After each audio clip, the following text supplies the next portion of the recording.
हम लोग श्रीमद् भागवतम के तीसरे स्कंद के 14वें अध्याय के 18 और 19 श्लोक को पढ़ेंगे। यहाँ पे कश्यप ऋषि माता दीति को अनुनय विनय से संबोधन कर रहे हैं ताकि वो शांत हो जाएं और इस संध्या काल का समय बीत जाए। तो पहले श्लोक में क्या कहे थे?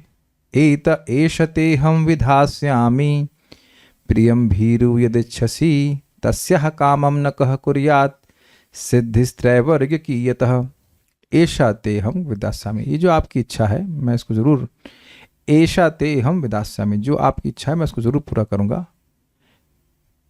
जो क्यों पूरा करेंगे? यदि प्रियम इच्छसि, जो आपका प्रिय है, जो आपकी इच्छा है उसको। कैसी आप हैं? तो कह रहे हैं भीरु, जो डरी हुई हैं, सुशील सौशील्य के कारण डरी हुई, उनकी इच्छा को पूर्ण करूंगा।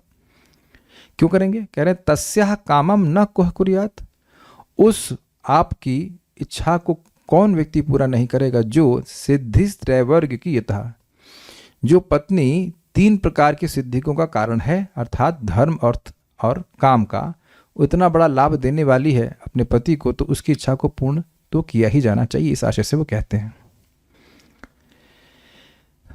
आगे बड़ी सुंदर बात आपको कहते हैं।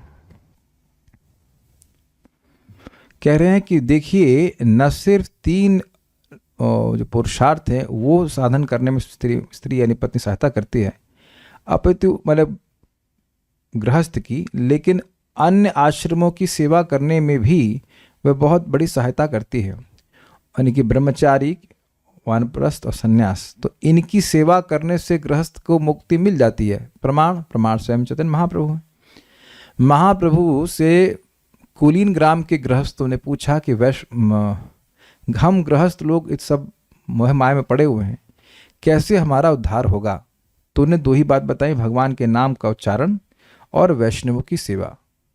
तो स्वाभाविक सी बात है कि गृहस्थों के लिए वैष्णव सेवा स्पेशल है, सभी के लिए, लेकिन स्पेशल रूप से है।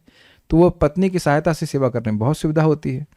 तो उस वैष्णव सेवा के द्वारा भी या अन्य आश्रमों की सेवा के द्वारा भी उन लोगों की सेवा करता हुआ व्यक्ति वैसे ही पार हो जाएगा जैसे नाविक अन्यों को अपनी नाव पर बिठाकर पार लगाता है तो उसका खुद भी पार हो जाता है। एक बहुत सिंपल सी बात सोचिए। अब मैं आप लोगों को श्रीमद् भागवतम पढ़ा रहा हूं, तो मैं नहीं पढ़ रहा हूं सिंपल इज इट नॉट? अब आप लोगों को पढ़ाने के चक्कर में मेरी पढ़ाई हो रही कि नहीं हो रही, उसमें कोई क्षति तो नहीं है कि मैं बिना पढ़े तो आपको नहीं पढ़ा सकता। तो अब भागवतम का क्या प्रभाव है?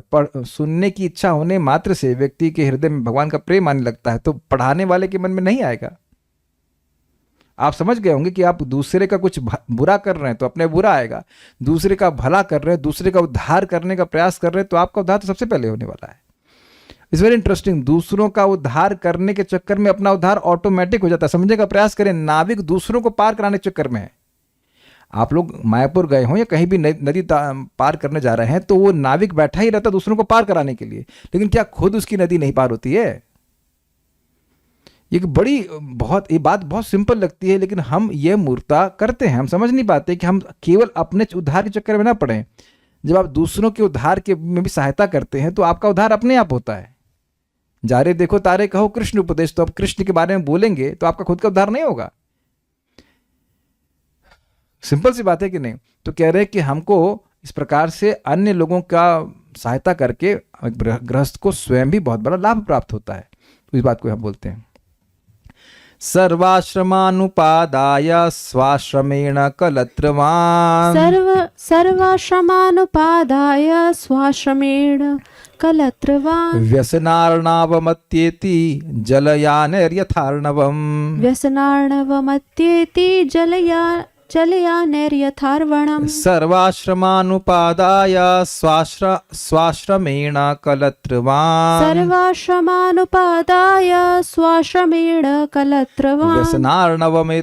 व्यसनार्णवमत्येति जलयानैर्यथार्णवम्। व्यसनार्णवमत्येति जलयानैर्यथार्वणम्। सर्वाश्रमानुपादाय स्वाश्रमेण कलत्रवान्। सर्वाश्रमानुपादाय स्वाश्रमेण कलत्रवान्। व्यसनार्णवमत्येति जलयानैर्यथार्णवम्। व्यसनार्णवमत्येति जलयानैर्यथार्वणम्। बोलिए सर्वाश्रमानुपादाय स्वाश्रमेण कलत्रवान् सर्वाश्रमानुपादाय स्वाश्रमेण कलत्रवान् व्यसनार्णवमत्येति जलयानेर्यथार्वणम् व्यसनार्णवमत्येति जलयानेर्यथार्णवम्। आवाज ठीक से नहीं आ रही क्या? मदन मोहन प्रभु हैंड क्यों रेस कर रहे हैं ऐसे ही पीटी के लिए? अच्छा आ रही है तो काहे हाथ खड़ा कर रहे हैं? अनुवाद: जिस तरह जहाजों के द्वारा समुद्र को पार किया जा सकता है, उसी तरह मनुष्य पत्नी के साथ रहते हुए भवसागर की भयावह स्थिति से पार हो सकता है। तो पत्नी को जहाज कहा जा रहा है, किसको जहाज कहा रहा है देखते हैं भी। यथा जैसे मनुष्य जलयानई, तृतीय विभक्ति है, जलयान यानी जहाज से अर्णवम अत्येति समुद्र को पार कर लेता है, उसी प्रकार कलत्रवान, कलत्र मतलब पत्नी, अपनी पत्नी के साथ रहने वाला व्यक्ति स्व आश्रमेण अपने आश्रम के द्वारा सर्व आश्रम उपादाय सभी आश्रमों की सहायता करता हुआ। ब्रह्मचारी, वानप्रस्थ और सन्यास ये लोग कमाई वाई नहीं करते। तो अब इनका पोषण का दायित्व किसके ऊपर है? गृहस्थों के ऊपर है। ध्यान दीजिएगा कि अन्न का दान, भोजन आदि की व्यवस्था करना ये बहुत बड़ी सहायता है कि नहीं? एक प्रैक्टिकल है। आज कुछ देश के लोगों को किडनैप कर लिया गया है, तो उन लोग नागरिक बड़े पैसे वाले हैं, लेकिन अब तो उनको अन्न की भी दिक्कत है। अगर कोई व्यक्ति भूखा है तो उसको पैसे तो नहीं संतुष्ट करेगा ना, उसको तो अन्न चाहिए। अन्न की मतलब पेट की जो भूख है वो सबको बराबर सताती है। पहली नीड तो भूख मतलब पेट भरना ही है ना। पेट नहीं भरेगा तो आदमी बाकी काम कैसे करेगा? सोने के लिए पैसे की जरूरत नहीं होती है, लेकिन खाने के लिए तो जरूरत होती है ना। कुछ भोजन आदि की व्यवस्था की जाए तो भोजन की व्यवस्था करते हैं, कपड़े की व्यवस्था भी करते हैं, दान करते हैं। तो दान का कार्य किसका है? गृहस्थ का है। तो उसके द्वारा वह अन्य आश्रमों की सेवा करता है। अब आप अप्लाई कीजिए। अब सब लोग अपने कान खोल लीजिएगा बहुत अच्छे से। कोई ब्रह्मचारी है, वास्तविक ब्रह्मचारी है, भक्ति कर रहा है, भजन कर रहा है, तो अब जैसे प्रभुपाद समझाएं कि भजन करने वाले ब्रह्मचारी का 75% चांस है भगवान के पास वापस जाने का। वो कोई रेगुलेटेड सेंस ग्रेटिफिकेशन भी नहीं कर रहा है, इंद्रिय नहीं कर रहा, भक्ति कर रहा है। सन्यासी का भी सेम। तो अब कोई व्यक्ति की सहायता आप कर रहे हो जो भगवान के पास जा रहा है, तो आप कहाँ जाएंगे? मैं बार बार इस बात को रिपीट कर रहा हूं ताकि लोग को सबको याद आ जाए कि हाँ ये क्या कह रहे हैं। कोई भी व्यक्ति कोई कार्य करता है, उसकी सहायता करने वाले को और प्रेरणा देने वाले को बराबर रिजल्ट मिलता है। 1/6 नहीं बोला जा रहा है। पृथु महाराज बिल्कुल स्पष्ट कह रहे हैं, पूरा रिजल्ट मिलता है मृत्यु के बाद। प्रमाण क्या है? प्रमाण है ध्रुव महाराज। ध्रुव महाराज भगवान के पास गए थे और उनकी माँ ने केवल उनको प्रेरणा दी थी कि बेटा भगवान विष्णु जंगल में मिलते हैं, यहाँ गृहस्थी मतलब जब झगड़े टंटे में नहीं मिलेंगे तुमको भगवान। तो वो बिना भजन के ही चली गई कि नहीं? एटलीस्ट पर्याप्त भजन के बिना, केवल ध्रुव महाराज की सदिच्छा से। ये हम लोग नामाष्टक में पढ़ चुके हैं कि जो जीवन मुक्त है, जो भगवान के पास जाता है, उसके पुण्य को सब लोग वो ग्रहण करते हैं जिसने उनकी सहायता करी है इस जीवन में। सीधे सीधे सिद्धांत है बिल्कुल। तो अब कोई सन्यासी है, उनकी सहायता कर रहा है, और इसका मतलब नहीं गृहस्थ की सहायता नहीं कर सकते हैं। गृहस्थ की भी सहायता कर सकते हैं, आप सन्यासी की भी सहायता कर सकते हो। और स्पेशली ब्रह्मचारी और सन्यासी और ये वानप्रस्थ, ये सब पैसा कमाने के चक्कर में नहीं रहते, होना भी नहीं चाहिए। ऐसा नहीं कि आप पैसा भी कमा रहे हैं और वानप्रस्थी भी है, बिजनेस भी चल रहा है, वानप्रस्थी नहीं कहला जाएगा उसको। You can not be called vanaprasthi. Retire हो गए मतलब पेंशन वगैरह आदि अलग बात है। अब वानप्रस्थ का मतलब है मटीरियल कार्य कितने हैं? 0 है। कोई नौकरी, कोई बिजनेस, कुछ नहीं, केवल एकमात्र एक बिजनेस है भगवान की भक्ति करना। जैसे कि रघुपति प्रभु हमारे, वो जब आए यहाँ पे वृंदावन में, तो बहुत अच्छे बच्चों के डॉक्टर हैं। तो उन्हें परम पूज्य वृंदावन चंद्र महाराज को पूछा कि यहाँ भी मैं कुछ डॉक्टरी कर लूँ, मतलब बच्चों को देख लूँ क्या? तो महाराज के ना, यहाँ हम केवल भक्ति करते, सुबह से शाम तक प्रभु जी रात तक भक्ति ही करते हैं। वो कर लिया जो काम था, वो उसका महत्व था जब गृहस्थी में थे। अब कोई महत्व नहीं, पैसे की जरूरत नहीं, पेंशन आ रही, सब कुछ आ रहा है, अब you are being maintain, you just do bhakti. तो कहने का अर्थ है कि इन 3 आश्रमों का पालन करने वाले हैं गृहस्थ। अब ध्यान दीजिएगा कि गृहस्थों के केवल 1 या 2 बच्चे नहीं होते हैं, छिपकली भी होती है, चूहे भी होते हैं, ये जितने भी जीव जंतु आसपास होते हैं उन सबका पोषण भी गृहस्थ को करना चाहिए। और इसको बोझा नहीं मानना चाहिए, ये आपको आशीर्वाद ही देकर मिलता है। सब जीव भगवान के अंश है। आपको पता है कि नहीं पता, प्रभुपाद जी के पिताजी की कपड़े की दुकान थी और कपड़े की दुकान में चूहे आ जाते हैं, तो चूहों को खाने के लिए अलग व्यवस्था करते थे ताकि वो कपड़े नहीं खाएं। वो चूहा आपके घर में क्यों आ रहा है? आपसे प्रेम करता है क्या? नहीं, उसे खाना चाहिए इसलिए आ रहा है, तो खाना बाहर ही दे दीजिए, खा लेगा। कुत्ता पालिए मत, लेकिन कुत्ते को प्रसाद बाहर दे दीजिए, क्या कठिनाई है? तो आप समझ रहे होंगे कि एक आश्रम जो है उसमें आप अन्य सभी आश्रमों की सेवा करते हो, सेवा के निमित्त ही है, इंद्र तृप्ति के लिए नहीं है। तो प्रश्न होगा कि भाई इतना सेवा क्यों करवा रहे हैं? क्योंकि इंद्र तृप्ति का लाइसेंस दिया गया है, थोड़ा इंद्र तृप्ति का लाइसेंस दिया गया है ताकि वो इच्छा है इसलिए, और साथ साथ उसको प्यूरिफिकेशन करने के लिए सबकी सेवा करें। प्रभुपाद जी बताते हैं ना कि उनके पिताजी बहुत धनवान नहीं थे, फिर भी प्रतिदिन 3-4 साधु उनके घर में भोजन किया करते। सबको पता होगा ये बात, आई थिंक जिसने प्रभुपाद जी का लीलामृत पढ़ा है। मेरे मन में आ रहा है कि एटलीस्ट छोटी वाली लीलामृत पढ़ाई जाए। आप लोगों को अगर मन करे तो सुबह के शेड्यूल में रख सकते हैं। प्रभुपाद जी का एक बार एटलीस्ट जीवन चरित्र शॉर्ट में जरूर पढ़ना चाहिए, बड़ा इंस्पिरेशनल है। चलिए खैर, अभी हम आगे बढ़ते हैं। तो ये समझ में आ गया कि सर्व आश्रमान उपाध्याय सभी आश्रमों की सहायता करता हुआ व्यसनन दुख व्यसनम अर्णम अर्थात दुख सागर को पार कर लेता है। देखिए एक बात आप ध्यान रखना कि जिस भी गृहस्थ के जीवन में दुख है उसका कारण है उसकी संकीर्णता। जहां विरोध हो तो बता देना, मेरी पत्नी, मेरे बच्चे, इनका पालन पोषण करना बलिदान परमो धर्म, इसीलिए बलिदान देकर के मैं जीवन बिता दूंगा, ये मेरा परम धर्म है, इसीलिए दुख पा रहे हो। बिकॉज ये भगवान की आज्ञा नहीं है। भगवान की आज्ञा का पालन नहीं करने वाले को दुख ही मिलता है। ये आप लिख के ले लीजिए, ये बहुत बड़ा दोष है गृहस्थी का कि सब बच्चों को देना है, सब बच्चों को देना है। अरे भाई, कुछ अन्य लोग भी तो हैं जिनको देना है, केवल इन्हीं से संबंध पाल के रखते हैं और उसी में व्यक्ति रचा पचा रहता है। इनको अमेरिका भेजना है, यहाँ पढ़ाई अच्छी नहीं हो रही है, ये है वो है। शादी का तो शुरुआत से शादी टेंशन हो जाती है। That is the biggest problem in grihastha life. I would say that is the only problem in one sense कि बस उसी जाल में व्यक्ति फंसा रहता है, उससे परे वो देख नहीं पाता है। इसीलिए महाप्रभु ने क्या कहा, जारे देखो तारे कहो कृष्ण उपदेश, केवल अपने बच्चों तक सीमित मत रहो, जिसको भी देखो तुम भगवान के बारे में बताओ। तो ये भगवान का फिर आशीर्वाद व्यक्ति पर होता है। यहां आप देख रहे हैं सर्व आश्रम अनुपादाय, सभी आश्रमों का सहायता करके, अनुपादाय मतलब सहायता करके, स्व आश्रमेण कलत्रवान, कैसे सहायता करता है? अपने आश्रम के द्वारा, अपने गृहस्थ आश्रम के द्वारा। तो वह कैसे कर पाता है? कलत्रवान, पत्नी से युक्त है। अबे पत्नी भोजन बनाएगी तब ना आप कुछ देंगे। यहां भी हम देखें एक भक्त हैं जो इडली सांभर बांटते हैं, आई थिंक इधर केली निकुंज के, कौन सा केली निकुंज, कहाँ पे, उसके सामने, हॉस्पिस के सामने, सुना, मैं देखा नहीं लेकिन मैं पूरा भोजन बांटते हैं। जबकि और मैंने सुना है कि उनके पास पैसे खुद के नहीं है, आ जाते हैं पैसे, है ना, और जो कि मांगते भी नहीं किसी से। कितने ही लोगों के लिए बनाते हैं, गर्मा गर्म बना के ला के देते हैं। पत्नी और पति दोनों है शायद, मेरे ख्याल से ना, पति है अभी, पहले तो शायद मैंने सुना माता जी भी थी, आई एम नॉट श्योर, लेकिन ऐसा है कि पत्नी भी सहायता करती है। और घर में अगर भक्त कोई आ रहा है प्रसाद के लिए तो क्या पति प्रभु जी बनाएंगे? क्यों वरुण प्रभु, कितने लोगों को बुला सकते हैं? हाँ, अकेले अपने आप को सेल्फ इन्वाइटेड, वेरी डिफिकल्ट ना। तो अब बहुत ये एक एक्चुअली एक टीम हो जाती है। अगर पत्नी भी भक्त हो, सेम ओरिएंटेशन में हो, और पति भी उधर ओरिएंटेड है, तो वो टीम हो जाती है। जब तुम खाना बनाओ, हम सब्जी ले आए, ऐसे इस तरह से काम हो जाता है।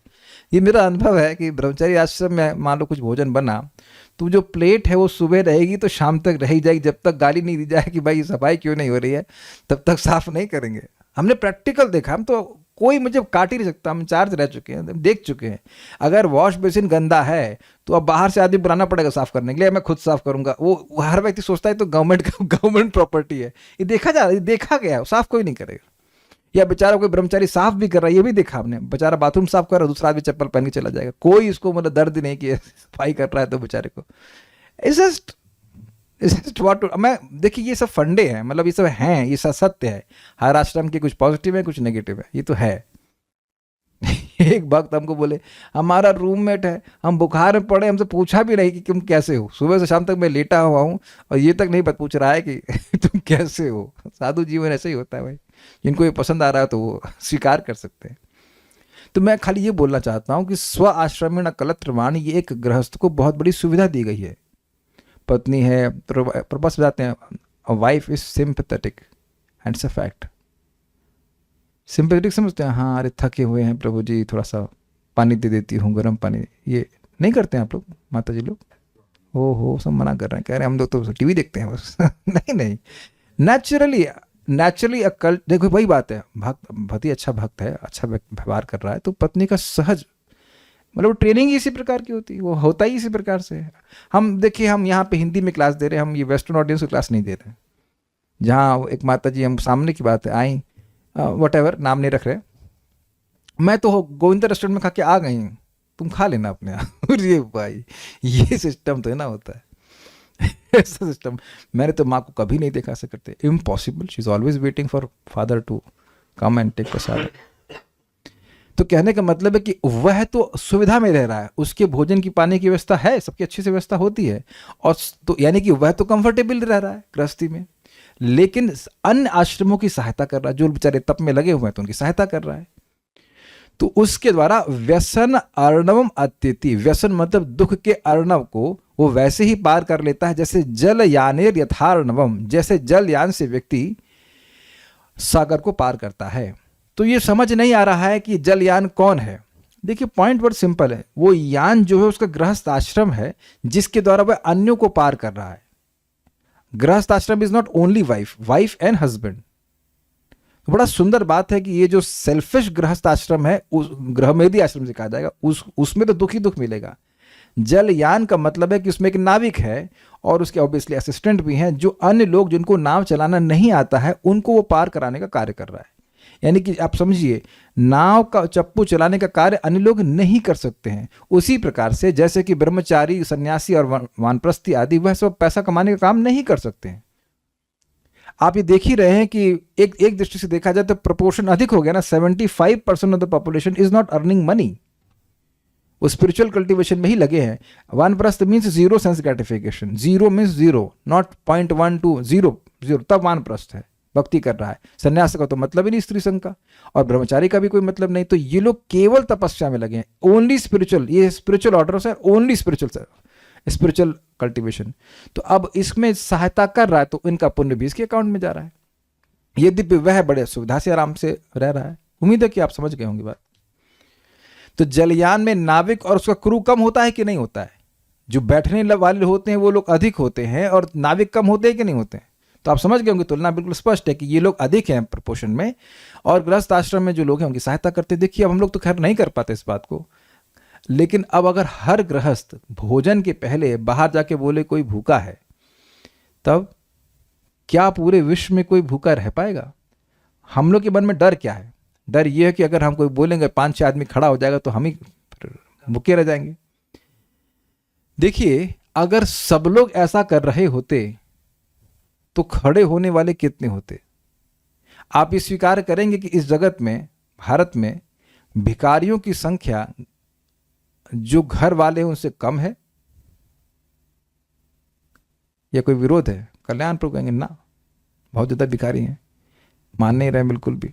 लखनऊ जाके देख लेना, आपको जितने लोग घर में आराम से खाते पीते दिख रहे हैं उससे कम ही भिखारी होते हैं। मैं केवल भोजन की बात कर रहा हूँ, that is your subjective experience. आप जाके कहीं देख लो, अगर सभी लोग भोजन देने लग जाएं तो भोजन प्राप्त करने वालों की कमी है। और हम तो आंखों से देखे, आप लोग देखते हैं वृंदावन में वो पूरी सब्जी बांटने बैठेगा, पकड़ पकड़ कर आओ खाओ आओ खाओ। तो कहाँ चले जाते हैं सारे भिखारी? बताइए क्यों कल्याण प्रभु, क्या आपका आर्गुमेंट है? आपने देखा होगा ना, क्यों नहीं, क्यों खत्म नहीं होता? बहुत जगह, अब यहाँ देखिए अभी आश्रम भी है यहाँ पे, कितनी भीड़ खाने की लगी रहती है।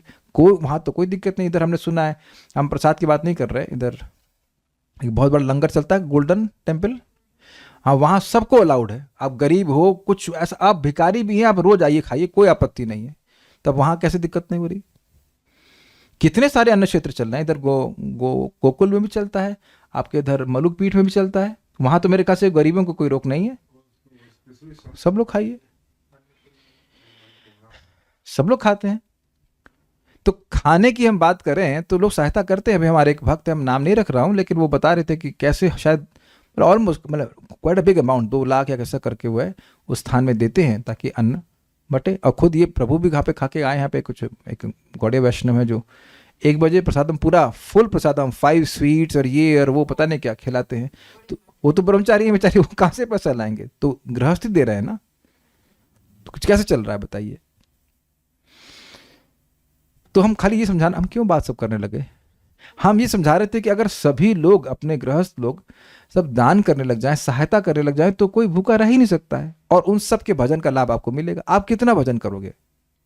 कितना कर सकते? 24 घंटे हो सकते तो कर नहीं सकते, 24 घंटे करते नहीं है। तो ये बात है।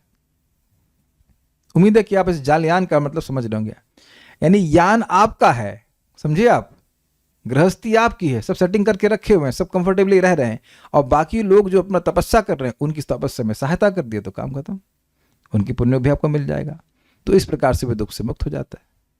एक बात और समझिएगा कि इससे वे भगवान को प्रसन्न करता है।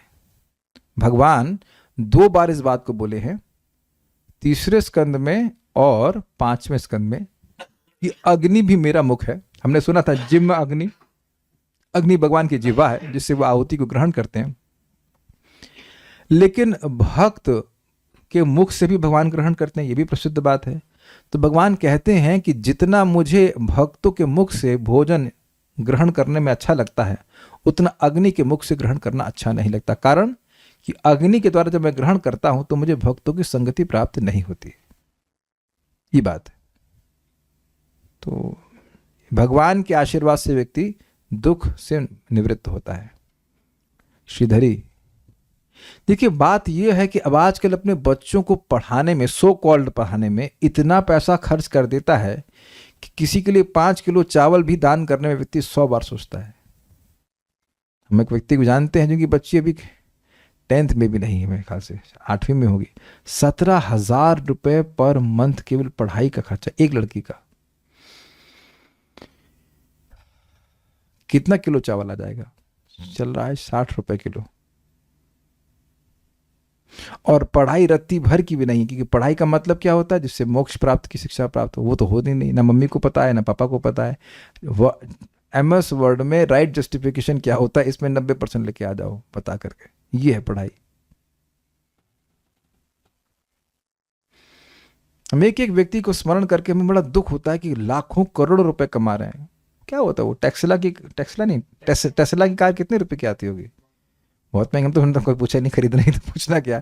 मैंशन खरीद रहे हो, टेस्ला की कार खरीदो, सारा पैसा लेकर के तुम अपने पत्नी और बच्चे में ही तो इन्वेस्ट कर रहे हो। मुझे उन्हें दिए भी मान लो 2800 रुपए, तो 28 रुपए क्या फ्रैक्शन हो सके, ऊंट के मुंह में दाना दे। हम थैंक यू बोल देते हैं, हम देख भी रहे हैं ना कि कितना ज्यादा वो अपने पत्नी और बच्चे के लिए। और फिर मुझे कबूल किए कि उनको बहुत भय होता है सब चीजें हमसे छूट जाएंगी, तो पकड़े हुए ना सत को।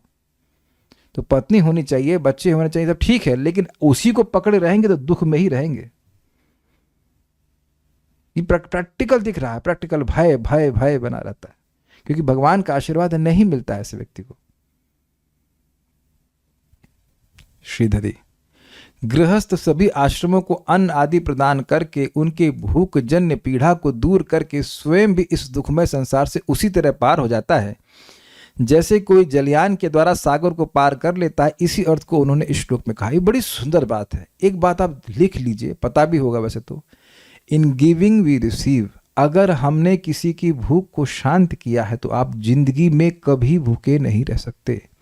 कोई रोगी है तो उसकी हम किसी तरह से सहायता करते हैं तो हमें भी बहुत सारे कर्मों से मुक्ति मिलती है, बुरे कर्मों से। भगवान का आशीर्वाद आता है क्योंकि आप भगवान के एवज में कार्य कर रहे हैं। एवज मतलब बिहाफ, समझ रहे ना बात? भगवान सेम बात, भगवान चाहते हैं गीता का ज्ञान दूसरों को मिले, भागवत का ज्ञान दूसरों को मिले, तो आप किसी तरह से सहायता कर रहे हैं तो आप भगवान के बिहाफ पे कार्य कर रहे हैं। हम अगर भगवान के बारे में बताते हैं तो अगर परंपरा में बता रहे हैं तो भगवान के बिहाफ पे ही तो बता रहे हैं। भगवान देखो भैया ऐसे कह रहे हैं, आप समझ लो। दूसरों के दुख को निवृत्त करना ये बहुत अच्छी कार्य है। हम लोग सुने हैं, रोज ही पढ़ते, तप्यंत लोक तापेना साधव प्रायशो जना परमाराधनम तद्धि पुरुषस्य अखिलात्मना। भगवान परम पुरुष की परम आराधना है कि दूसरों के ताप को कम करने के लिए साधु जन उसको कुछ ताप सहन करते हैं, कुछ कष्ट सहन करते हैं, तो दूसरों की सहायता करने में अपने ही दुख कम हो जाते भगवान के आशीर्वाद से। तो बहुत सुंदर शिक्षा यहाँ पे व्यक्ति को प्राप्त हो रही। तो कह रहे तुम्हारे बिना, मतलब पत्नी के बिना मैं कैसे करूंगा। नोट, जैसे नाविक जहाज के सहारे अन्य लोगों को साथ लेकर स्वयं समुद्र पार करता है, उसी प्रकार उसका अर्थ है। समझ में आ गया? तो मैंने समझाया था आपको सारा दर्शनी। सर्वाश्रमान अर्थात जो सपरिवार गृहस्थ आश्रम में रहते हुए ब्रह्मचर्य आदि चारों आश्रमों के लोगों को अन्न आदि प्रदान करके उनके दुखों का निवारण करता है और स्वयं भी दुख सागर से उतर जाता है, यही इसका अभिप्राय है। स्पष्ट है तात्पर्य। संसार से मोक्ष के प्रयास में सहयोग करने के लिए 4 सामाजिक व्यवस्थाएं अर्थात आश्रम हैं। ये हैं ब्रह्मचर्य या पवित्र छात्र जीवन। ओहो, वेरी इंटरेस्टिंग। जो व्यक्ति अब 20 साल ब्रह्मचर्य आश्रम का पालन किया है, उसने दान कहां से लिया? Got it? उसने दान लिया गृहस्थों से। तो अब वह जब गृहस्थ बनेगा तो वो क्या करेगा? दान देगा। Is it not simple? आप समझ रहे ना बात? आजकल हम लोग क्या अपने घर में माता पिता से खाते हैं तो कभी ये बोध होता ही नहीं है कि दान दिया जाना चाहिए। आप में से कितने लोग के माता पिता ने आपको बोला है दान देने के लिए? आपके पिताजी ने बोला? बोलते हैं? अच्छा, एक नहीं, मैं कहना चाहता हूं जब भक्ति में नहीं थे, मैं तब की बात कर रहा हूं। बहुत होगा तो जय शनिदेव शनिदेव को आधा लीटर तेल और 5 रुपए आप उसको सिक्के में दे दिया करते होंगे। मैंने तो बहुत अपने पिताजी को देखा नहीं दान करते हुए। आपने देखा करते हुए? बहुत होगा वो जो कन्या खिलाती है उनको 10-10 रुपए भर देते हैं, ये कोई दान हुआ? अब एक आध 2 लोग हाथ खड़ा कर रहे हैं तो बड़ी अच्छी बात है। दान का मतलब ये नहीं कि आप किसी को 1 रुपया दे दिए, ये कोई दान है? आपको कोई बहुत भूख लग रही है, लो एक दाना चावल का। आजकल लोग 10-5 रुपए किसी को दे देते हैं, सोचते हैं कि हम बहुत दानी हो गए। एग्जैक्टली, खुले रखते ताकि कहीं 100 रुपए ना निकालने पड़ जाए। क्या कह रहे हैं? नहीं, गुजराती लोग तो करते हैं, उसमें तो कोई संदेह नहीं, उनका है, वो करते हैं, वो जानते हैं कि करते हैं तो बिजनेस भी अच्छा चलेगा, वो है सत्य बात। महाराज बता रहे थे कि कुछ गुजराती शिष्य से कुछ बोले कि महाराज देखिए 2 रुपए की चीज हम 10 में बेच लेते हैं, लेकिन 5 रुपए 4 रुपए दान जरूर करते हैं। ऐसे कुछ बता रहे थे, विरोध में कह रहे थे महाराज की करते हैं। नहीं होता है, गुजराती लोग एक्सपर्ट होते हैं बिजनेस में, लेकिन दान करते हैं। मैं बार बार कह रहा हूँ, दान का तो कीड़ा होना चाहिए आपके हाथ कि कुछ दान जाना चाहिए, उससे बड़ा संतुष्टि मिलती है। Should be eager for this, ये हमारा धर्म है, इससे हमको आशीर्वाद मिलता है भगवान का। तो ये इंटरेस्टिंग है कि उसने देखा है कि भाई ब्रह्मचारी जीवन में गृहस्थ लोग दिया करते थे, जो गृहस्थ बन गया तो दान देगा। पत्नी के साथ गृहस्थ जीवन, वानप्रस्थ तथा संन्यास सफल प्रगति के लिए ये सभी उस गृहस्थ पर निर्भर करते हैं जो पत्नी के साथ रहता है। अब मान लीजिए कोई किसी की पत्नी छोड़ करके मायके चली गई, अब मान लो कोई सन्यासी बाबा आए, कहे कुछ भोजन दीजिए, तो कहे अरे अपनी व्यवस्था नहीं बन रही है खाने की। अब आपको मैं क्या बताऊं, आज हम एक बहुत अच्छे भक्त के पास गए, वही हमको सब शालिग्राम वगैरह दिए। बड़ा उनका दुर्भाग्य है, उनकी पत्नी डिवोटी है, बहुत अच्छी है, लेकिन बेचारी चाइना से हैं और शायद चाइना से भारत में अभी आना अलाउड नहीं है, 4 साल हो गया। तो बहुत दुखी थे, स्वाभाविक सी बात है, बहुत दुखी थे, कह रहे थे मैं अकेले कहाँ तक करूँ। और वो जब पत्नी के साथ थे तो खूब प्रीचिंग कर रहे थे। अब वो अकेले पड़े हैं, खाना भी खुद ही बनाओ, सेवा भी सब कुछ करो, बड़े इट्स नेचुरली नो, जस्ट वो अकेले अब वो एनर्जी रहती नहीं है, अब सहायता नहीं मिलती। तो मैं देखा था वो, I mean he is very very qualified, मुझसे भी 7 साल बड़े हैं, बहुत मतलब जानकारी है, अच्छा शास्त्र जानते हैं, लेकिन उत्साह सा कम है। जब उसी में घर परिवार के मेंटेनेंस में ही वो फंसे हुए हैं तो बहुत उत्साह नहीं बनता है, the team is not complete. तो इसलिए पत्नी की सहायता से व्यक्ति करता है। जिन लोगों की पत्नियां भक्त नहीं होती हैं उनको बहुत दिक्कत होती है। देखिए, समझने का प्रयास कीजिए, अगर वो भक्त नहीं है तो उसको भक्तों पर श्रद्धा भी नहीं है। सन्यासी कोई ब्रह्मचारी आ भी गए तो वो सोचेगी अरे इसको कि कहाँ सर पे आ गया, इनको खाना खिलाना है। हमने आंखों से देखा, हमारे लीला पुरुषोत्तम प्रभु के घर पे हमके आंखों से देखे, हम खुद ही खाते थे एवरी डे प्रसादम, एवरी डे। ये मैं IIT पटना गया था, तुम्हारे वहीं से देखो, वहीं एक हमारे संग सीनियर आते थे, सर के घर में खूब प्रसाद भी पाते थे। अब वो जब गृहस्थ बने, हमने आंखों से I've seen my eyes, वो मुझे बुलाए क्लास के लिए, 15 लड़के रोज खाना खाते हैं उनके यहाँ फ्री, और वीकेंड पे 200 लोगों का भोजन बनता है। और माता जी है PhD, वो PhD छोड़ करके हमारा PhD करने के बाद शादी करी, हाउसवाइफ हैं, बच्चे भी थे। मैंने आंखों से देखा, एवरी डे 15 लोग बच्चे लड़के खाना खा रहे हैं, बढ़िया किचन आप लोगों का तो छोटा छोटा होगा, सबके यहाँ छोटा होता है, वो बड़ा बड़ा बर्नर रखा हुआ है, खूब कढ़ी चावल जो भी बनाते हो मतलब बनता है। Not one day, every day. Obviously लड़के भी हेल्प करते हैं, वेजिटेबल काटते हैं। It's very amazing, really amazing. Sir के घर पे हमने देखा हर हफ्ते 40 लोग आते थे प्रसाद के लिए। हम लोग, माता जी भी हेल्प करते थे, बहुत बार वो बनाती थी शुरुआत में, हम लोग भी फिर बनाने लग गए। Every week 40 devotees. शनिवार का कार्यक्रम हुआ करता था। हमारे तो खैर रोज 90 लोग आते हैं लेकिन खा के आते, क्या करें। आप लोग को दिक्कत हो होता ना, हाथ बढ़ाना तो मैं खिला देता हूँ, मुंह से खिला नहीं सकता, इसलिए हम वहीं पे खा लिया करो, कोई दिक्कत नहीं है। लेकिन but it's a fact and it was joyous, it was, मतलब बहुत अच्छा लगता है। कितने लोग क्या कभी ऐसे होता है? Very difficult. क्या करें प्रभु जी, क्या करें। हिला नहीं शक्ति माता जी के हम घर में जाया करते थे, तो उस वक्त भक्त लोग आते थे इनके घर में कार्यक्रम के लिए, कभी कभी आते थे। तो आप देख रहे हैं कि आप प्रैक्टिकल देखिए इसका रिजल्ट क्या हुआ। रिजल्ट ये हुआ है कि मेरी बच्ची यहाँ जा रही है, मेरे बच्चे वो कर रहे हैं, वो बच्चा बच्ची में ही पूरा जीवन व्यतीत हो जाता है, दुख में पड़ा रहता है। यह सहयोग जीवन की 4 सामाजिक व्यवस्थाओं तथा 4 आध्यात्मिक व्यवस्थाओं के सुचारू रूप से कार्य करते रहने के लिए अति आवश्यक है, अर्थात ब्राह्मण क्षत्रिय वैश्य शूद्र और ब्रह्मचर्य गृहस्थ वानप्रस्थ संन्यास। यह वैदिक वर्णाश्रम प्रणाली सामान्यतया जाति प्रथा कहलाती है। अपनी पत्नी के साथ रहने वाले पुरुष की सबसे बड़ी जिम्मेदारी होती है अन्य आश्रमों के सदस्यों, ब्रह्मचारियों, वानप्रस्थों तथा सन्यासियों के भरण पोषण की। गृहस्थों को छोड़कर अन्य सबों से आशा की जाती है कि वे जीवन की आध्यात्मिक प्रगति में लगे रहें। अतएव ब्रह्मचारी, वानप्रस्थ तथा सन्यासी को जीविका कमाने के लिए बहुत ही कम समय रहता है, बेसिकली नहीं रहता है। ब्रह्मचारी क्या कमाएगा? कमाना शुरू किया तो ब्रह्मचारी नहीं रह सकता।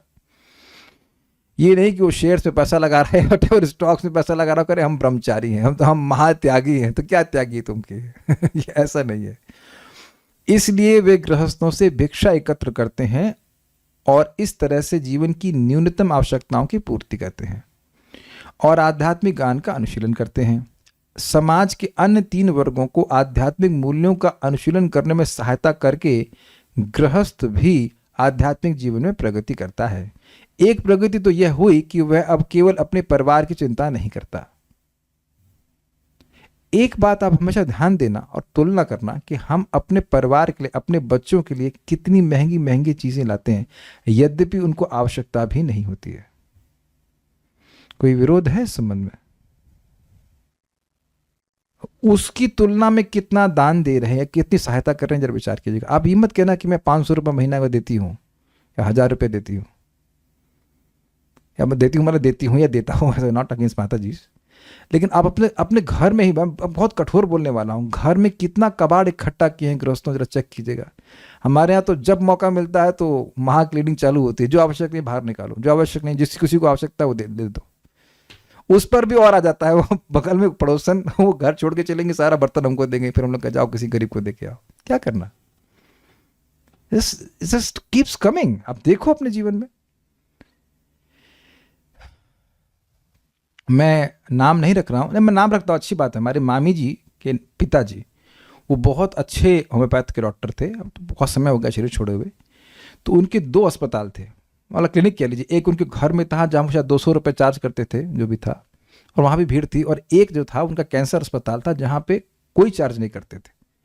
तो भले ही अपना क्लिनिक वो कभी ना भी चलाएं, लेकिन कम से कम 12-14 किलोमीटर दूर जो उनका धर्मार्थ क्लिनिक था वो कभी बंद नहीं करते थे। It's amazing. बहुत सिंपल सा था, बोरी से सिस्टम था, बिल्कुल बैठे वहाँ पे करते थे। मेरी मामी जी वहाँ पे सेवा करें। कैंसर लोग बिल्कुल ना, उनकी बॉडी सड़ रहा है, गल रहा है, उनकी भी सहायता करना। ये सब चीज़ें देखिए, भले ही आप कहो कि भक्ति नहीं है, ठीक है, मान रहा हूँ भक्ति नहीं है, लेकिन फिर भी बहुत बड़ा धर्म का कार्य है।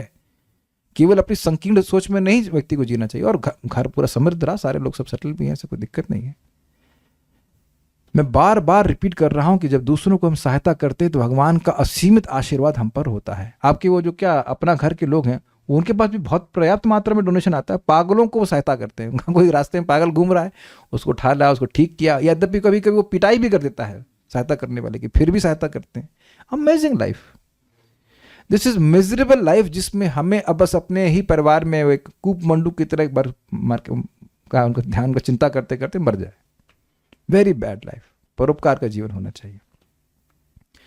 अंततो गत्वा समाज का हर सदस्य स्वतः आध्यात्मिक रूप से उन्नत बनता है और अविद्या के सागर को सहज ही पार कर जाता है। अब देखिए सहज का मतलब क्या है। गृहस्थ से उम्मीद नहीं की जा रही कि वो जंगल में रहे, ठीक है वो धन कमा सकता है, लेकिन धन का उपयोग अन्य लोगों की जो आध्यात्मिक अनुशीलन में लगे हैं उनकी सहायता करने में लगाए, तो उसको और कुछ नहीं करना है, इस सेवा के द्वारा ही वह अविद्या से निवृत्त हो जाएगा। ओके अब बड़ा ही, अरे समय फिर समाप्त हो गया। हम तो सोचे थे जल्दी हो जाएगा, तो फिर इसको तो कर लिया जाएगा। तो काफ़ी 10 पेज हैं, कर दें, समय है आप लोग। आज संडे है ना, आज संडे थे, आज संडे फीस्ट के लिए एक श्लोक और दे दे आप लोग को, ठीक है। बड़ा सुंदर है कि पत्नी को अर्धांगिनी क्यों कहते हैं, बड़ा सुंदर है। यामाहुर आत्मनो हि अर्धम श्रेयस कामस्य मानिनी। यामाहुरात्मनो ह्यर्थं श्रेयस्कामस्य मानिनी। यस्यां स्वधुरमध्यस्य पुमांश्चरति विज्वरः। यस्यां स्वधुरमध्यस्य पुमांश्चरति विज्वरः। यामाहुरात्मनो हि अर्धं श्रेयस्कामस्य मानिनी। यामाहुरात्मनो ह्यर्थं श्रेयस्कामस्य मानिनी। यस्यां स्वधुरमध्यस्य पुमांश्चरति विज्वरः। यस्यां स्वधुरमध्यस्य पुमांश्चरति विज्वरः। यामाहुरात्मनो हि अर्धं श्रेयस्कामस्य मानिनी। यामाहुरात्मनो ह्यर्थं श्रेयस्कामस्य मानिनी। यस्यां स्वधुरमध्यस्य पुमांश्चरति विज्वरः। यस्यां स्वधुरमध्यस्य पुमांश्चरति विज्वरः। बोलिए। यामाहुरात्मनो ह्यर्थं श्रेयस्कामस्य मानिनी। यामाहुरात्मनो हि अर्धं श्रेयस्कामस्य मानिनी। यस्यां स्वधुरमध्यस्य पुमांश्चरति विज्वरः। यस्यां स्वधुरमध्यस्य पुमांश्चरति विज्वरः। ये बड़ा अच्छा श्लोक है। हे आदरणीय, किसको बोल रहे हैं? अपनी पत्नी को। हे आदरणीय, पत्नी इतनी सहायताप्रद होती है कि वह मनुष्य के शरीर की अर्धांगिनी कहलाती है। मतलब अब जैसे आधा अंग हो ही नहीं तो व्यक्ति काम कैसे करेगा? तो यानी कि मनुष्य के, यानी एक पुरुष के हर सत्कर्म में पत्नी आधा अंग के रूप में कार्य करती है, वामांगी कहते हैं जो भी है, क्योंकि वह समस्त शुभ कार्यों में हाथ बटाती है। पुरुष अपने पत्नी पर जिम्मेदारियों का सारा भार डालकर निश्चिंत होकर विचरण कर सकता है। जैसे आप देख सकते हैं कि जहां पत्नी नौकरी करने जाती है तो बच्चों को कहाँ डाला जाता है? क्रच में। क्रच मतलब वो जिसपे बैसाखी बोलते हैं ना, तो क्रच बैसाखी तो है, गृहस्थी की बैसाखी है वो, कि किसी तरह गृहस्थी जो है लंगड़ के चल जाए। हम गलत तो नहीं कह रहे भाई, मेरी माँ तो, हम लोग तो खैर क्रच में कभी नहीं गए, हम लोग जो थोड़े बड़े हो गए तब वो नौकरी कर रही थी। Not in small thing everything. मुझे याद नहीं है कि हमारे पिताजी कभी हमको गोद में उठाए, मैं भी फोटो में देखा है बस, मुझे याद नहीं। आप में से भी ऐसे हुआ है क्या? I don't know. Everything takes care, बच्चों का सब ध्यान तो माँ ही रखती है। आपका भी ऐसा है? नहीं, मेरा तो एक कन्विक्शन है, हमारे तो माँ ने सब ध्यान रखा। आपका पापा लोग ध्यान रखते थे? मम्मी? राजकुमार आपका मम्मी पापा? माता जी सहज तुंग विद्या के पापा जी करते थे। अच्छा, वो किसी का होगा, लेकिन जनरली अब आजकल अलग बात है कि वो पत्नी अकेले घूमती है और बच्चे को कंगारू की तरह टांग करके पिताजी को लादना पड़ता है। ये आजकल हो गया कल्चर। हमें केवल फोटो में देखा कि पिताजी गोदी में लिए, बाकी हमें याद नहीं गोदी में कभी लिए हो, कभी नहीं। पिताजी अपने मस्त रहते थे। तो कह रहे मानिनी, हे आदरणीय, याम श्रेयस कामस्य, जिसे पुरुषार्थ की कामना रखने वाले, श्रेय की कामना रखने वाले, आत्मनः अर्धम, पुरुष का आधा अंग आहु कहा जाता है। मतलब आपको आदर, ये आदर क्यों दे रहे हैं? ये भाव बोल रहे हैं, आप हमारी आधा अंग के समान है। मान लो किसी का आधा शरीर हो तो वो कोई भी भजन कैसे करेगा? इस तरह के कि मैं इतना डिपेंडेंट हूं भजन पे, या पुरुष अपनी पत्नी पर इतना निर्भर करता है भजन के लिए, ये कहते हैं। ही तथा यस्याम स्वधुरम अध्यस्य, जिस पर अपने सारे उत्तरदायित्व सौंपकर पुमान विज्वर मतलब बिना बुखार के, बिना परेशानी के, पुरुष निश्चिंत होकर चरति अर्थात विचरण करता है। जैसे मान लीजिए पति बाहर गया है, अब कोई भक्त को प्रसाद के लिए आना है तो पत्नी देख लेती है उसको, हाँ भाई आए हैं, उनको प्रसाद सर्विंग किया, तो दिस इज नॉर्मल, कोई बड़ी बात हुई ना है। हम प्रसाद इसलिए बोल रहे हैं क्योंकि हम भक्तों के बारे में बात कर रहे हैं, नहीं तो आप नॉर्मली देखा जाता है कि भाई पति नौकरी पे गया है, कोई गेस्ट आता है तो भोजन पत्नी दे देती है। Is it not just normal? अब अतिथि सत्कार एक धर्म है कि नहीं, ये बताइए। अब आप वहां नौकरी करेंगे, आप बिजनेस करेंगे कि अतिथि सत्कार करेंगे? इसमें तो कोई विरोध नहीं है ना। वो अच्छी बात है कि पत्नी भी बाहर पति भी बाहर, तो अतिथि बाहर देख करके कहेगा यहाँ तो आने की कोई तिथि नहीं है, अतिथि। Is it not? You can not come here. पत्नी भी बाहर बच और पति भी बाहर। देखिए एक बात बता रहा हूं, जो वेद का ज्ञान है उससे हम जितना दूर जाएंगे उतना दुखी रहेंगे। हम ये मान लें कि हम सुखी हो जाएंगे ऐसे वैसे, लेकिन जितना हम वेद के ज्ञान से दूर जाएंगे उतना हम दुखी रहेंगे। हम वेद से ज़्यादा बुद्धिमान है नहीं, बल्कि बिल्कुल बुद्धिमान नहीं है, ये स्वीकार करना पड़ेगा। The more we drift away from Vedas will be miserable. तो अब मुझे पता है कि दोनों ही के मन में आ रहा होगा, अरे ऐसी पत्नी कहाँ मिलती है और ऐसा पति कहाँ मिलेगा। ये बात तो है, वही बात, ट्रेनिंग दोनों तरफ से गायब है ना, क्या कर सकते हैं। यमाहुर आत्मनो ही अर्धम, जिसको आत्मना मतलब पुरुष का आधा भाग कहा जाता है, किनके द्वारा? श्रेयस कामस, जो श्रेय की कामना करते हैं। दिस इज इंटरेस्टिंग है कि जिसको धर्म नहीं करना है उसके लिए पत्नी की नीड कुछ कम भी हो सकती है। अब दारू पीने के लिए तो पत्नी की जरूरत नहीं है कि नहीं? दारू पी रहा है, पत्ता खेल रहा है, तो उसके लिए हमारी पत्नी वहां होगी तब हम दारू पियेंगे, ऐसा तो कुछ भी नहीं है। He can do it. But अगर उसको धर्म में प्रवर्तित होना है तो उसको पत्नी की जरूरत होती है। यस्याम स्वधुर मध्यस्य, जिसके ऊपर स्वधुर मतलब अपने दृष्ट अदृष्ट कर्मों का भार सौंप कर पुमांस चरित विचरा, वह मनुष्य या पुरुष बिल्कुल निश्चिंत होकर के टहलता है। यहां तक कि ये भी देखा जाता है कि कारपेंटर भी आता है, अरे भाई तो 200 रुपए तुम दे देना। कुछ समझ रहे ना बात? ये तो भी देखे होंगे पति लोग, अच्छा उसको पेमेंट कर देना, ये कर देना, काफी काम पत्नी पर डाल देते। यहां तक कि देखें ब्रह्मचारी है तो पानी भी खुद से लेता है। अब शादी हो गई तो जरा पानी दे देना हम अपनी बात कर रहे हैं ब्रह्मचारी थी, उन्हें कौन पूछता है पानी देगा, रे पानी देगा, हिम्मत ही नहीं किसी को बोल देंगे पानी देने के लिए। थोड़ा तो बिगड़ ही जाए, थोड़ा बिगड़ने अलाउड है ना थोड़ा तो बिगड़, पानी दे देना। Is it not? तो ये हम देख रहे हैं कि बहुत सारे कार्य पत्नी कर देती है। आप कहेंगे ये कौन शुभ कृष्णदास है नहीं भाई, जो जैसा जैसा लिखा है वैसा बता रहे हैं। जिसको ब्रह्मचारी रहना है उसको क्लास मैनेज की जरूरत नहीं है देखिए मैं बार बार बोल रहा हूं कि we can have good relationships when we appreciate how the other person is helping in my dharma. मैं धर्म काम करने वाली बात कर रहा हूं। आप यह देखिए कि सामने वाला आपकी धर्म में कैसे सहायता कर रहा है, तो आपको बहुत खुशी होगी। तो आप उसको धन्यवाद देंगे कि हाँ ये हमारी सहायता कर रहा है, चाहे वो पत्नी हो या फॉर एग्जाम्पल जैसे आज मैंने एक भक्त को, पुजारी जी को, मैंने कहा आप ये प्रभुपाद जी को दे दीजिए। तो अब मैं प्रभुपाद जी के ऑल्टर पर चढ़ के आरती तो ना करने लग जाऊंगा, लेकिन अब प्रभुपाद जी को मेरे मन में था कि मैं कुछ दे पाऊं, तो वो अगरबत्ती मैंने उनको दिया तो वो मेरे बिहाफ पे प्रभुपाद जी को अर्पित कर देंगे। I hope it's very clear. तो उस व्यक्ति ने जिसने धन दिया उसके भी धन्यवाद हैं, और जिसने हमको अगरबत्ती दी वह भी धन्यवाद का पात्र है। हमने थैंक यू बोला, बहुत अच्छी आपने दी है। और जो पुजारी है उसका वो भी धन्यवाद का पात्र है। सभी लोग तो धर्म में सहायता कर रहे हैं ना। अरे कोई सिलेंडर भी ला के देता तो उससे आप भोजन बनाते तो वो भी धन्यवाद का पात्र है कि नहीं? मैं तो उन डॉक्टर को बहुत धन्यवाद का पात्र बोलूंगा, जिन्होंने मेरी सर्जरी करी। मन कर रहा समय मिलेगा तो जाकर उनको महाप्रसाद दूंगा। Is that a very good job, very good help for me for doing Krishna consciousness. आप अगर थोड़े से भी कॉन्शियस हैं तो आप देखेंगे बहुत सारे लोग आपकी सहायता कर रहे हैं आपके भजन में। ये टोपी जो पहन के आए और तो हम उस व्यक्ति को जानते नहीं, लेकिन टोपी जो बनाए उससे तो हम अपने शरीर की रक्षा कर पा रहे हैं। नहीं एनीथिंग, हम कितने लोगों से क्या कहते हैं सहायता ले रहे हैं।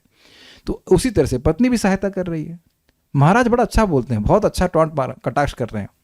हाँ भाई, सारे वैष्णवों की सम्मान करना चाहिए एक्सेप्ट अपनी पत्नी का। अगर पत्नी जब कर रही, भक्ति कर रही, तो उसका सम्मान नहीं करना चाहिए। ठीक है, शास्त्रों में बतलाया गया है कि पत्नी कल्याणकामी पुरुष के शरीर का आधा भाग होती है। ध्यान दीजिएगा, किसका आधा भाग होती है? जो धर्म चाहता है, जो पाप करना चाहता है, उसकी अधर्म पत्नी कुछ नहीं होता है। क्योंकि कर्मों को करने में दोनों का साथ साथ अधिकार है। अग्रीड? कोई पुण्य है तो अपन 50-50 करेंगे, समझ गए? तुम बोलो या ना बोल, 50 चला जाएगा। ये बहुत लाभकारी है। ये जितना, अगर इतना भी पत्नी को समझ में आएगा तो कोई पति दान कर रहा है तो उसका जो मान लो 50% आएगा पुण्य, तो वो पत्नी के अकाउंट में जाएगा। नहीं पत्नी हल्ला करे, पत्नी हल्ला करेगी तो 5 रुपए नहीं दे सकते हैं आप सही मानिए। एक भक्त हैं, नाम भूल गए उनका, बोले प्रभु जी मैं दान देना चाहता हूँ लेकिन मेरी पत्नी को मालूम चल जाएगा तो बस कुरुक्षेत्र बन जाएगा, धर्म क्षेत्र की जगह कुरुक्षेत्र बन जाएगा, इसलिए मुझे बहुत डर लगता है। उसको मालूम नहीं चलना चाहिए कि मैं दान दे रहा हूं। इसलिए तुम्हारी दीनता उचित नहीं है क्योंकि तुम सम्मान के योग्य हो, इस आशय से कहा गया है। हे माननी, समझे आप अपने आप को बहुत नेग्लेक्टेड मत मानिए। वो वही सोच रही थी कि मुझे संतान नहीं मिली है, मेरे प्रति पक्ष मतलब भेदभाव कर रहे हैं। नहीं नहीं नहीं, हम आपका बहुत सम्मान कर रहे हैं क्योंकि मेरा जो भी धर्म है उसमें आपका 50% का शेयर है। You are 50% stake holder, stake holder. माननी, सम्मान। आप ये देख रहे हैं कितना सुंदर कल्चर है, कितने बड़े ऋषि हैं। लेकिन ऐसा नहीं कि पत्नी को, कि आजकल कभी कभी बहुत ही लो क्लास के लोग बोलते हैं पत्नी बिल्कुल दबी रहनी चाहिए, ये नहीं चाहिए, और वो stupidity. Very high culture of respect. माननी बोल रहे हैं, आदर नहीं दे रहे हैं, ठीक है। ओके, इस श्लोक के यथ शब्दों का तीसरे श्लोक के साथ अन्वय है, मतलब जो पत्नी ऐसी है, जो पत्नी ऐसी, उसके बाद वो ऐसा कर पाएगा, वो आगे देखेंगे। गृहस्थ पत्नी पर ही स्वधुरम अर्थात दृष्ट तथा अदृष्ट कर्मों का भार सौंपकर विजुरह अर्थात निश्चिंत होकर विचरण किया करता है। इसका मतलब दृष्ट अदृष्ट जो समझ में आया वो ये है, कुछ काम वो है जानता है कि होने हैं, वो सौंप देता है, भाई ये करवा लेना, आटा पिसवा लेना, गेहूं पिसवा लेना, जो भी है। और कुछ काम नहीं भी जानता है, वो अकस्मात आ जाते हैं तो पत्नी मैनेज कर लेती है। मैं समझा पाया? जैसे अब आपको बोल के चले गए भाई ये गेहूं पिसवा लेना, वट फॉर एग्जाम्पल, उसने पिसवा लिया। अब यह तो कार्य जानता है कि होना है, लेकिन कुछ कार्य ऐसे हैं, मान लीजिए जैसे मैंने एग्जाम्पल दिया कि अतिथि आ गया, या आपके मान लीजिए पिताजी अकस्मात आ गए, वो आपको नहीं पता है, तो वह तो आप वहां पे गाइडेंस नहीं देंगे ना क्या करना चाहिए। मैं समझा पा रहा हूं? घर पे पत्नी है और अकस्मात कोई भक्त आ जाए या आपके मान रिश्तेदार आ जाए, तो वो तो आप जानकार हो भी नहीं, मान लो 10 दिन के लिए बाहर गए हैं, 5 दिन के लिए बाहर गए हैं, तो वो कर्तव्य भी तो पत्नी करेगी। तो कह रहे उन दोनों का भार सौंप करके वह निश्चिंत होता। हम अपनी बात कर रहे हैं कि दोपहर में अगर वो पार्सल वाला आता है तो हमने कहा आप ले लेना, मुझे रेस्ट करना होता है, तो है ना, ये भी सहायता है कि नहीं? मैं एग्जाम्पल दे रहा हूं। तो ये दृष्ट और अदृष्ट दोनों प्रकार का भार जो है पत्नी पे सौंप के निश्चिंत हो जाता है। बच्चों को पढ़ाने का काम आपके पापा लोग पढ़ाते थे आपको? आपके पापा पढ़ाते थे? हमारे पिताजी कभी नहीं पढ़ाए। हमारी बनती भी उनसे पढ़, हमने एक बार पढ़ाने का प्रयास भी किया, हम आपसे नहीं पढ़ेंगे, हम आपसे पढ़ना नहीं। वो डांट लगाते थे, बस मम्मी ओनली। आप लोग क्या, कितने लोगों को मम्मी ने नहीं पढ़ाया? मतलब पापा पढ़ाए या कुछ ट्यूशन पापा डांटते थे। तो आप जान रहे हैं कि मोस्टली मम्मी पढ़ा देती हैं, अगर पढ़ी लिखी हैं तो, ठीक है। सारार्थ दर्शनी। अच्छा, ये कितने लोग मानते हैं कि कुछ अपनी इच्छा होती थी तो मम्मी के द्वारा होके जाती थी? मोस्टली मम्मी के द्वारा होती थी। पापा कहे जब डांट देंगे, तो वहाँ भी सहायता एक रोल रहता है। सारार्थ दर्शनी। याम अर्थात जिस स्त्री को पत्नी को, जिस दो बार मिस्टेक हो गया, याम अर्थात जिस पत्नी को होना चाहिए, जिस पत्नी को पति के आत्मना अर्थात देह का अर्धभाग कहते हैं। इस संबंध में श्रुति वाक्य इस प्रकार से,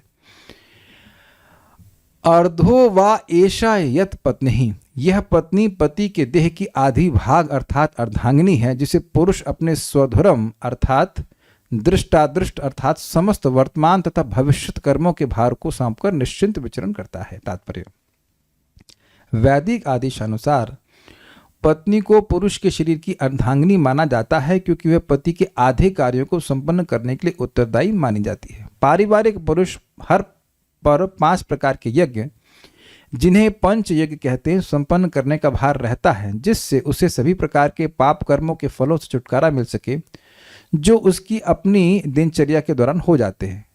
जब मनुष्य गुणात्मक रीति से कुत्ते बिल्लियों की तरह बन जाता है तो वह आध्यात्मिक मूल्यों का अनुशीलन करने के अपने कर्तव्यों को भूल जाता है, और तब वह, अब ध्यान से सुनना, और तब वह अपनी पत्नी को इंद्रिय तृप्ति का साधन मान बैठता है।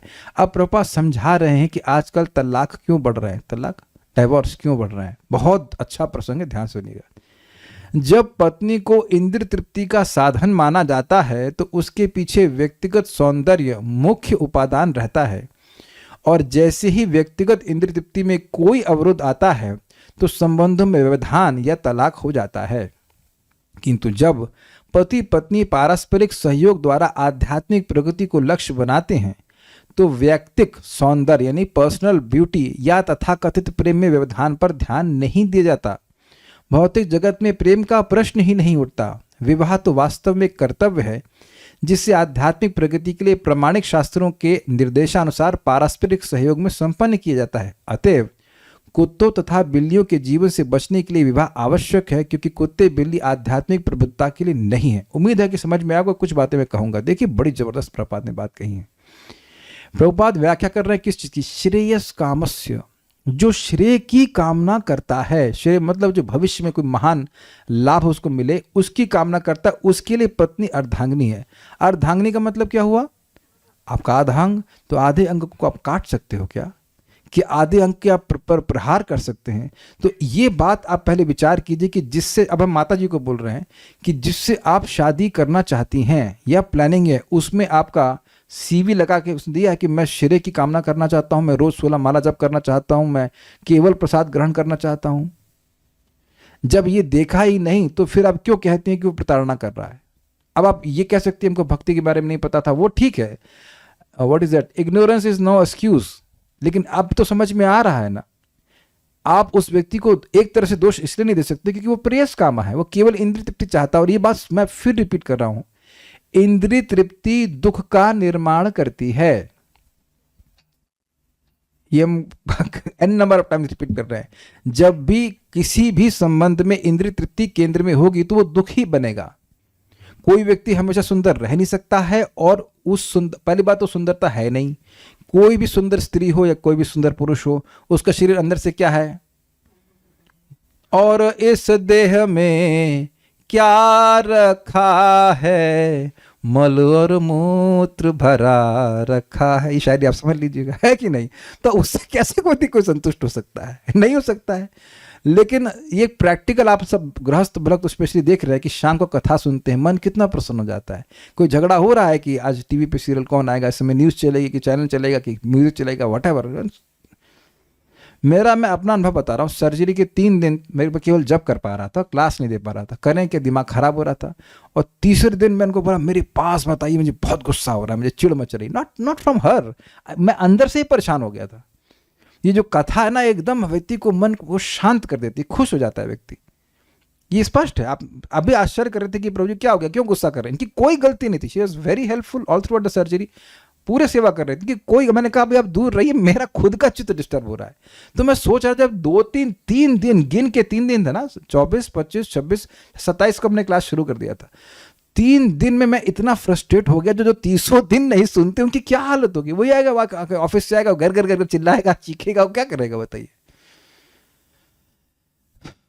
और अब कुछ लोग चाहे तो हाथ खड़ा कर लीजिएगा कि भाई पति पत्नी जो दोनों भक्ति कर रहे हैं, क्लास सुन रहे हैं, जब कर रहे हैं, निश्चित रूप से झगड़े में कमी आई है कि नहीं आई है? वो लोग कह रहे नहीं, बढ़ गई है। झगड़ा करने का टाइम कहाँ है ये बताइए। अरे आज रोटी बने, हाँ भाई बना ले, तू रोटी बना ले, कोई दिक्कत नहीं, हमें क्लास में डिस्टर्ब मत कर। ब्रिजभूषण प्रभु तो बेचारे वो ब्रह्मचारी है, मतलब दूर रहते हैं उनकी पत्नी से। मैं भी फोन पे झगड़ा होता है तो वो बंद हो गया हुआ। मजाक कर रहे हैं भाई, ये कह रहे कि तो ये एक बड़ी सुंदर बात है। ये मैं प्रैक्टिकल अनुभव कर रहा हूं कि कथा करने के द्वारा मन में एकदम शांति आती है। और थोड़ा बहुत हल्का फुल्का गुस्सा गुस्सी हो जाएगा, मतलब इसमें वेरी वेरी इनसिग्निफिकेंट, वो तो मतलब ये आपने क्यों नहीं किया, ऐसे करके रहता है। लेकिन अन्यथा कोई ऐसा नहीं कि बहुत बड़ा तलवार चलेगी। हमको बहुत अच्छा शब्द लग रहा है, और वो है श्रेयस कामा। श्रेयस कामा शब्द है किसके लिए? पति के लिए है। पति अगर श्रेय की इच्छा रखता है तो पत्नी उसकी अर्धांगिनी, वो देखेगा कि अरे हमारी कितनी सहायता हो रही है, टाइम से प्रसाद मिल रहा है, हमें जप करने को मिल रहा है, घर साफ सुथरा है। I have seen that devotee. आज वो भक्त बहुत अच्छे भक्त है, बहुत अच्छे भक्त हैं, बहुत दुखी थे, सारा काम अकेले कैसे करेगा बताइए व्यक्ति। इज वेरी, और कुछ गलती नहीं, उनकी पत्नी तो कुछ किया भी नहीं, बेचारी फंसी वहां पर नहीं आ सकती हैं।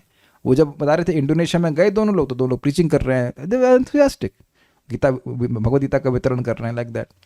तो श्रेय कामी है, वो भोगी नहीं है। रोज गिरिराज की परिक्रमा कोई कर रहा है तो क्या है बताइए, एवरी डे। वो दिखा रहे देखो मेरा मोजा फट गया है।